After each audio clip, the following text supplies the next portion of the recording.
বিশ্বাস করেন আর না করেন এই ভর্তাটা খেতে যে এত মজা হয়েছে, আমি তো অনায়াসে ১ প্লেট ভাত একদম চোখ বুজে খেয়ে ফেলেছি। এই ভর্তাটা এত মজা।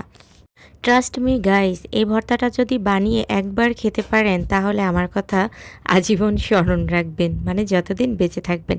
তাই একবার হলেও অবশ্যই এই ভর্তাটা ট্রাই করে দেখবেন। আসসালামু আলাইকুম এভরিওয়ান, সবাই কেমন আছেন, কী অবস্থা সবার। এখানে আমি কিছু বরবটি নিয়েছি, সেগুলোই হচ্ছে ভালো করে ধুয়ে নিচ্ছি।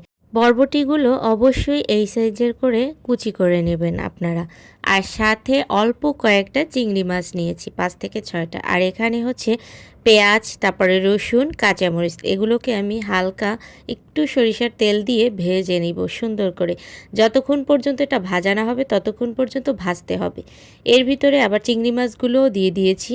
আমার এগুলো ভাজা হয়ে গেছে, তাই আমি বাটিতে উঠিয়ে রেখে পরে হচ্ছে আবার বরবটিগুলো ভেজে নিয়েছি। বরবটিগুলোকে অবশ্যই ২ থেকে ৩ মিনিট ভেজে নেবেন, অনেক বেশি ভাজা যাবে না, তাহলে এটা ব্লেন্ড হবে না। এর জন্য আমি ২ থেকে ৩ মিনিট ভেজে নিয়েছি, তারপরে তুলে নিলাম।